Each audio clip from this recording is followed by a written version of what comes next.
Okay, this is the KhoodeelaarTV Channel online on the internet, being broadcast from London. This is part A of the Khoodeelaar Television Channel.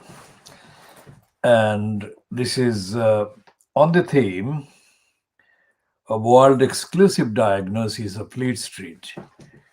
Fleet Street has got Fleet Street itself currently has got 10 separate titles, and including The Guardian. And we're going to start by diagnosing the Financial Times and its kind of explanation on the back page, page 24, about the section inside the paper, the Financial Times, called Work and Careers. And the page 24 bit about Joe Biden says it's respect in the workplace, and Biden sets example with his adherence to, within quote, no AS, and then there is a star hole rule. That is for the fact and the evidence we shall spell out. It says no asshole rule. Now the reason why we are doing this is exceptional, but also to explain the use in our Twitter post today about Ian piss off. Now it's the same sense that the Biden is setting example with his adherence to no asshole rule. We are using Ian piss off in the same way, with the same principle. Factual, accurate, and direct. And it's not usually that we use what is known as the four-letter word. We did use our movement, that is the movement defending the community, in the East End of London and in the East of London, or East London, which is where Stratford in the London Borough of Newham is, where in 1992 we carried out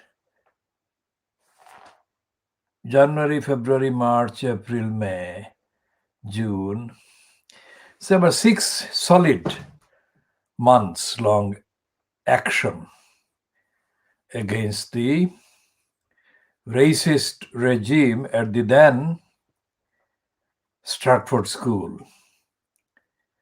And our movement, the action campaign of the movement involved in that particular activities, in that series of particular activities, unique and original and far-reaching, was the London Collective of Black Governors. Associated with the London Collective of Black Governors platform were several other platforms that belong to the campaign: Movement Defending the Community in the East End of London, and Movement Defending the Community from the East End of London. So that was London Collective of Black Governors, which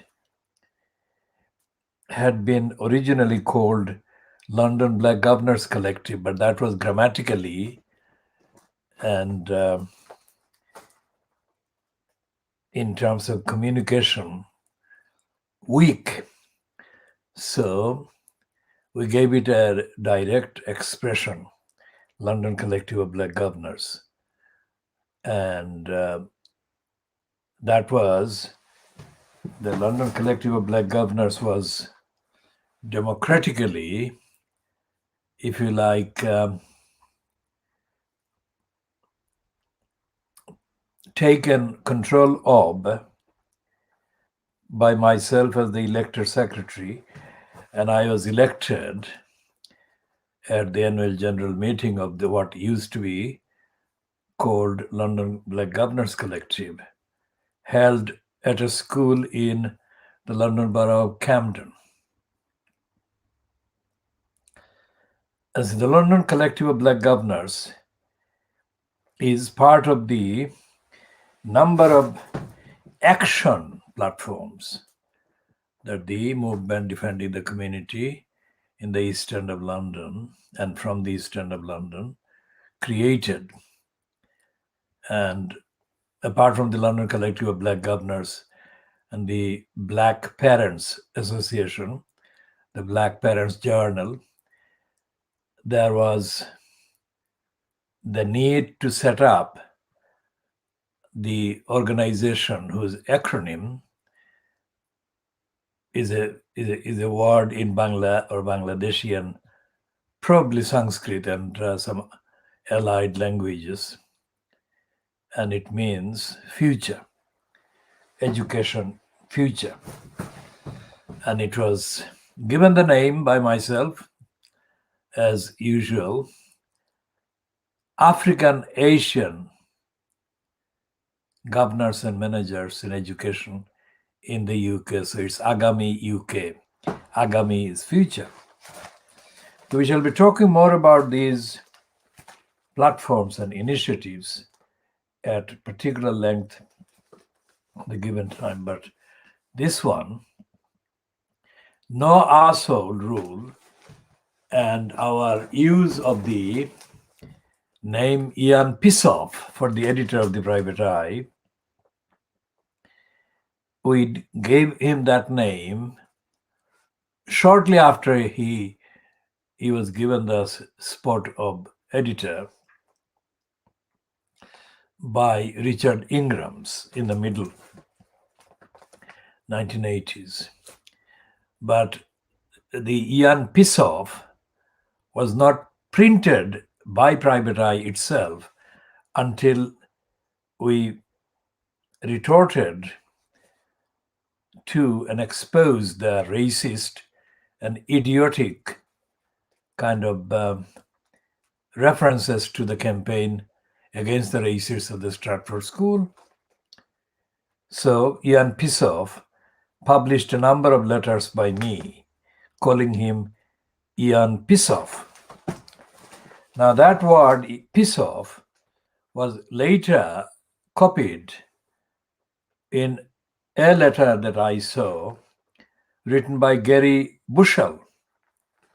Now Gary Bushell is not known for anything to do with campaigns that I've been doing since the late 1970s, but he was the elected editor of the what is now the University of East London Students' Union publication. I was the elected editor, elected during 1976 for 1 year. And I left in 1976-7. And before I left, the election took place and Gary Bushell was elected after me. The relationship between the role that I played and the role that Gary Bushell played will be examined in due course, not in this particular point, except to say that Gary Bushell followed my use of Ian Pissoff in the early 1990s. And the corruption of the then New Borough Council, which was otherwise the local education authority. The corruption of New Council, which became the education authority after the Margaret Thatcher scrapping of the Inner London Education Authority, but it wasn't part of the Inner London Education Authority, but it became similar in terms of references to the Inner London, 10 Inner London boroughs that then became separate education authorities, local education authorities. And racist called Anne Sofa, the racist criminal Anne Sofa, completely abused her employment as the Tower Hamlets Council education officer by her party. That was the party, the STP Liberal were in control of Tower Hamlets Council when she got the job. And we shall be talking about the racist criminality and corruption and anti-Muslim role played by Anne Sofa in due course.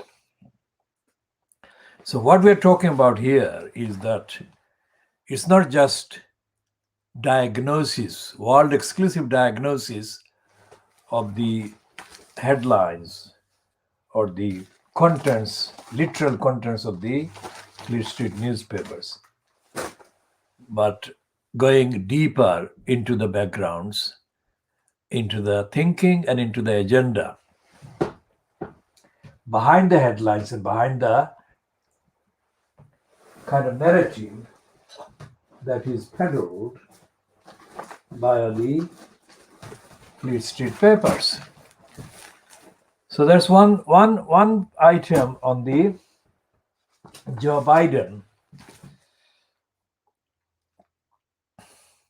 setting example with his adherence to no asshole rule.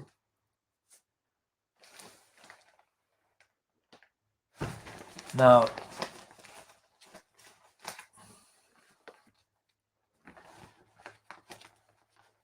that rule, we shall not be talking at length about that rule at this stage, except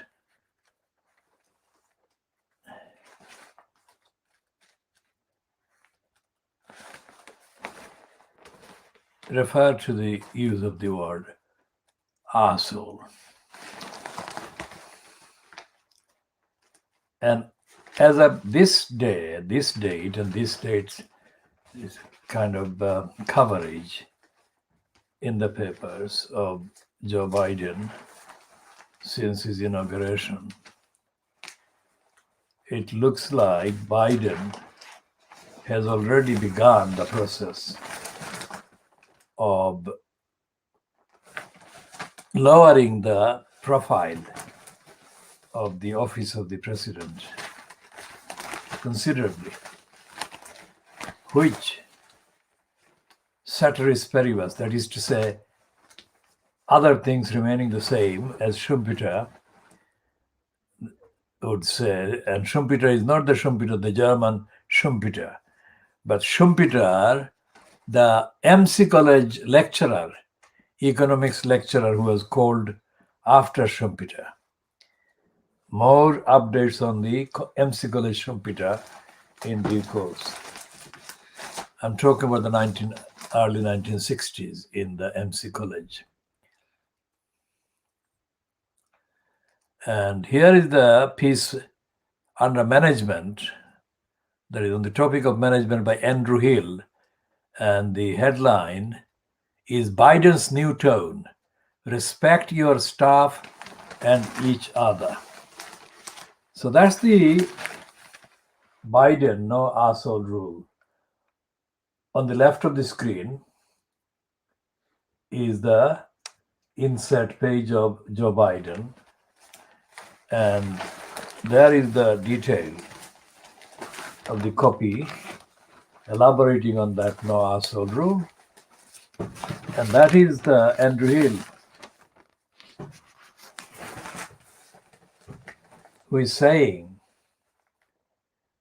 respect your staff and each other. That's the summary of the headline in there. And there is a letter in the Financial Times, letters page, which is about the topic of Brexit and the constitutional law implications that I commented on when commenting on the Financial Times piece written by Robert Shrimsley in the context of Scotland, the Little English kind of intolerance of Scotland.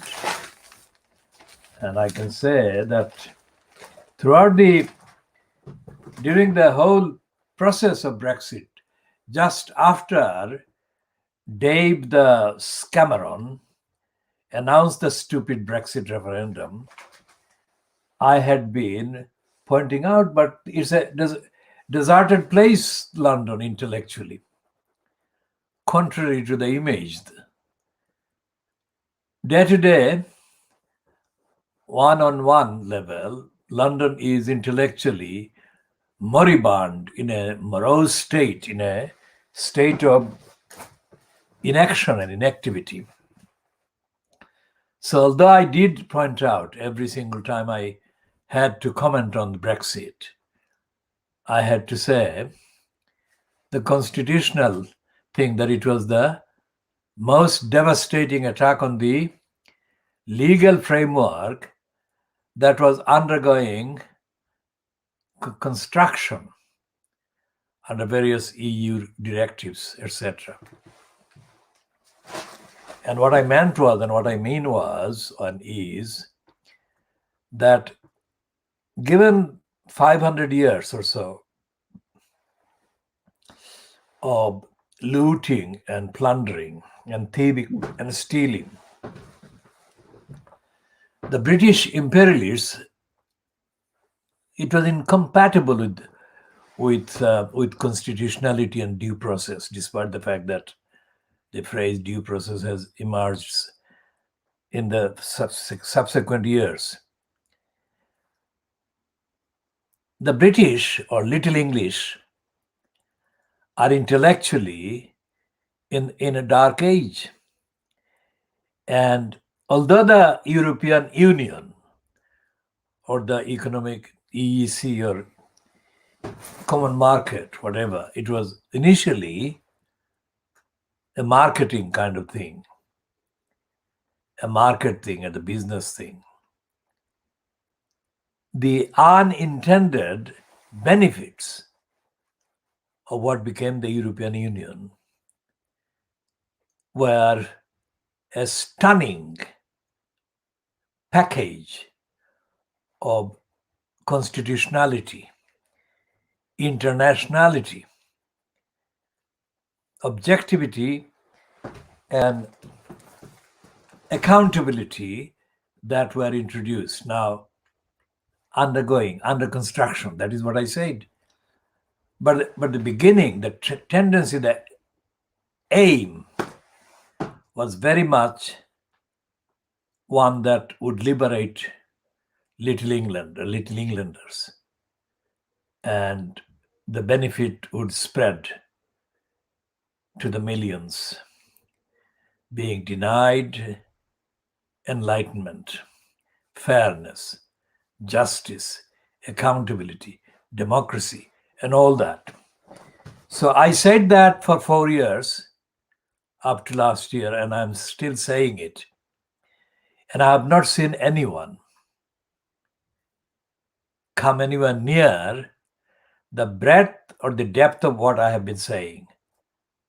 This is why the piece last week in the Financial Times by Robert Shrimsley, who covered part of the issues that I had been outlining and explaining and elaborating on. So I mentioned that, and I'm going to read some of this part of the letter, which is written by somebody who is described here as the honorary senior research fellow at the Center for International Studies in Paris, France. Now, the headline here, this is the first letter, the top letter, physically placed at the top of the letters page. It says, Robert Shrimsley, opinion January 28th, alludes to the systematic problem that led to the English imposition of Brexit on the sturdy people of Scotland. And then the next paragraph he says, the fundamental structural problem is that the UK is neither a unitary state nor a federation. But here is the fascinating word he is using. But a dysfunctional hybrid, which is absolutely correct. Other countries in the Anglosphere, which possess Westminster-style parliaments, but also US-inspired federal systems, are structured so as to give a blocking minority status to their constituent states or provinces.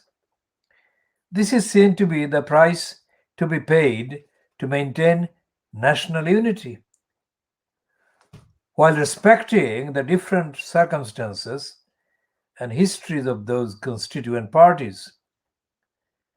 For a referendum to be successful in Australia, for example, it must obtain a double majority, an overall majority, and support in a majority of the 6 states. If such a principle had been applied in the Brexit referendum, there would have been an even split, with 2 of the 4 nations of the UK voting for and 2 against. However, it is conceivable that the Welsh, once conscious of their greater power as a nation, would also have voted against Brexit. As a result, the UK as a whole would not have inflicted on itself the historical act of self-harm that is Brexit, and found itself on the wrong side of history. Above all, it would not be facing the real possibility of Scottish independence and Irish reunification, both partly motivated by the desire for continued European Union membership. Scottish and Irish European identity is, after all, historically grounded in both people's sense of themselves. And this is written by David Cameroux. Cameroux is spelled Camoroux. No, Camroux, Cameroux. Now that is a correct statement of one aspect of Brexit disaster. Should be talking more about that in due course. But this Financial Times, as I have said, despite being edited by a woman born and brought up in Lebanon, is a stooge paper. Should be talking more about that.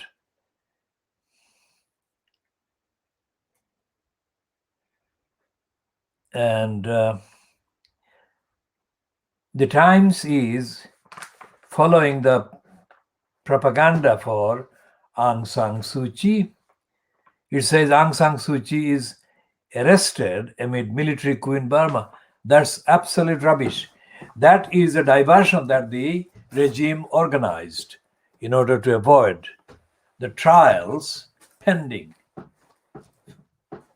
trials for genocide that are pending. So this is our comment, exclusive, world exclusive diagnostic comment. Let's see what later comes out in the papers and what facts are established. But at this stage, our view is that Aung San Suu Kyi is in collusion with the army, whose regime she headed, while she explained and excused the genocide of the Muslims. And now that they are facing trials for the genocide, they want to wear out, and that's what is creating. And for the gullibles, the Times and others are quite gullible, and they've bought the propaganda line. It's not the traditional coup by the military, most certainly not. She is part of the regime, and the military are part of her. They've committed the murders, and she did the publicity, propaganda for them.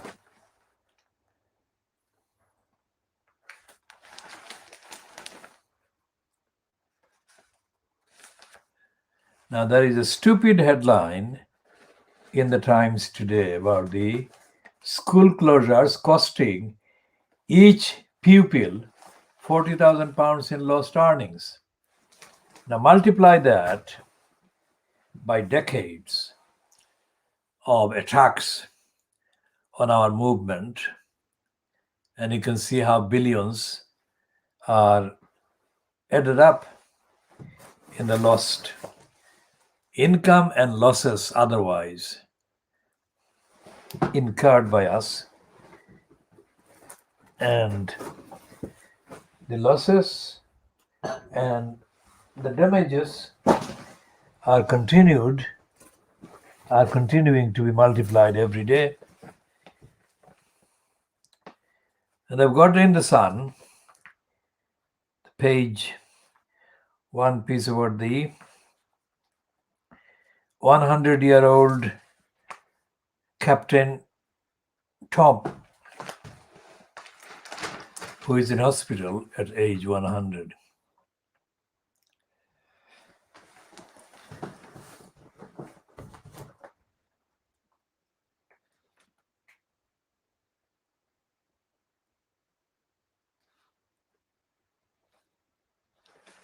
And they're running a piece about the level of taxes in the Brexit period. They're saying that Rishi Sunak is confirmed that, or they are confirming about his plans. The tax level is going to be at its highest level in 70 years. And they've got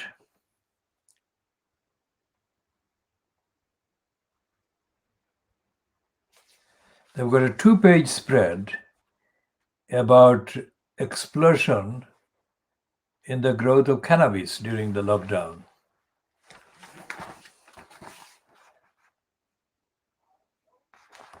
And that's the front page is Pray for Tom. And the son of Swampy has joined his father in the protest tunnel in Euston against the HS2. And so they're running the scare story that it is a risky kind of tunnel. It is dangerous and it may harm them. It is quite possible that it's dangerous.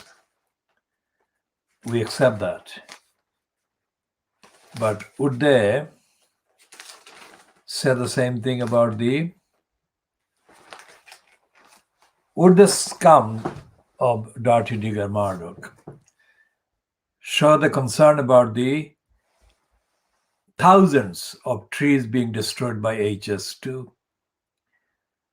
and hundreds of thousands of animals being destroyed, murdered, massacred, which have been massacred and have been being massacred since the duration of the HS2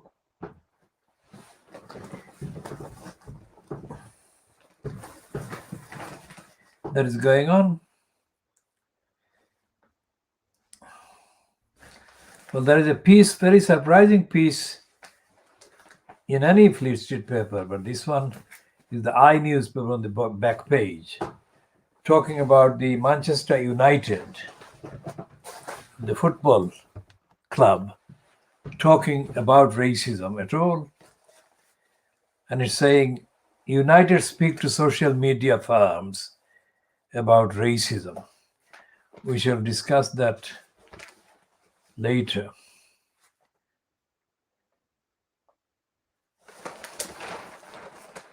And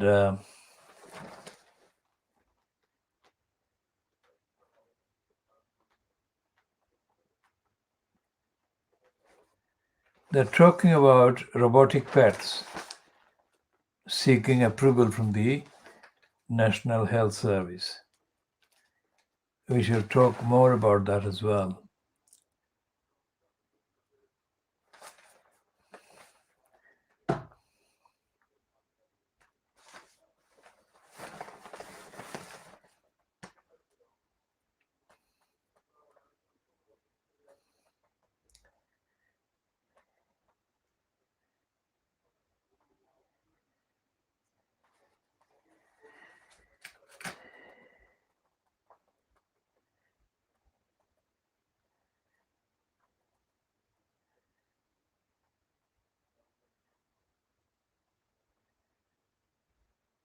Now this is a ludicrous piece about the Muslim Council of Britain. They're saying that a woman has been elected its leader for the first time. Now, what they don't say is that this is a joke body. It's not representative of overdue demands for an end to racism and all the other rights that Muslims, because of their being Muslim, are being denied in this country at the present time. So this one, we shall be ending this part A, at this time, which is just under 30 minutes. So we shall be continuing in later parts as and when we can do the necessary